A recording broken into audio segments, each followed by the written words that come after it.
Perpuluhan akan menjadi mudah kalau kita tahu prinsip ini. Kita semua pasti memiliki dompet, pasti memiliki pakaian, pasti memiliki sepatu. Apakah kita membeli itu semua karena kita harus punya? Apakah kita membeli itu semua karena kita mau punya? Atau apakah kita membeli itu semua karena kita butuh untuk memiliki itu? Nah, ketika kita membeli dompet, pakaian, atau sepatu, kita nggak ada yang merasa rugi. Kenapa? Karena kita tahu bahwa kita butuh membeli itu.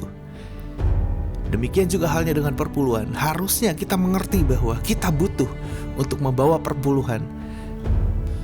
Maleakhi 3 ayat 10-11 berkata, "Bawalah seluruh persembahan persepuluhan itu ke dalam rumah perbendaharaan, supaya ada persediaan makanan di rumahku, dan ujilah aku, firman Tuhan semesta alam, apakah aku tidak membukakan bagimu tingkap-tingkap langit dan mencurahkan berkat kepadamu sampai berkelimpahan.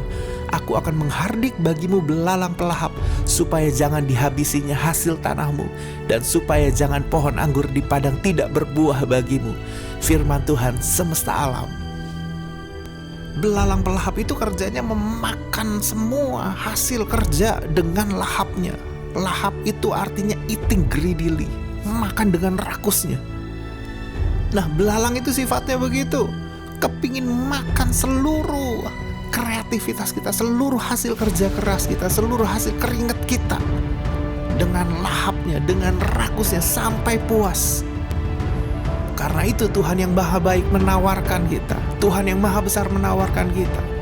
Dia akan menghardik bagi kita belalang pelahap, supaya kita bisa menikmati hasil tanah kita, supaya kita bisa menikmati hasil kerja kita, hasil kreativitas kita, supaya kita bisa menikmati itu bersama-sama dengan keluarga. Perpuluhan adalah sebuah program yang didesain Tuhan untuk menjagai kita dari kerugian akibat si belalang pelahap. Perpuluhan akan membawa kita bisa menikmati semua hasil kerja kita, income kita, hasil kerja keras kita, agar kita bisa nikmatinya bersama-sama dengan keluarga.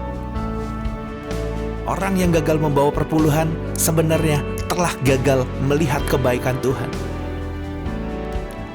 Janji yang ada di dalam Maleakhi 3 ayat 10-11 itu bukanlah janji-janji sorga seperti kebanyakan orang. Ini adalah janji yang datang dari sorga sendiri. Dan sorga gak punya hal yang jelek, gak punya hal yang tidak baik. Ketika sebuah program datang dari sorga, itu pasti yang terbaik buat kita.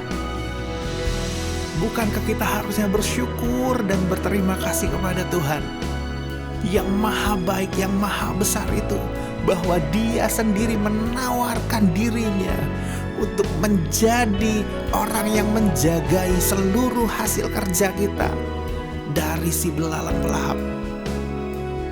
Tujuan Tuhan sangat jelas di dalam areal ini.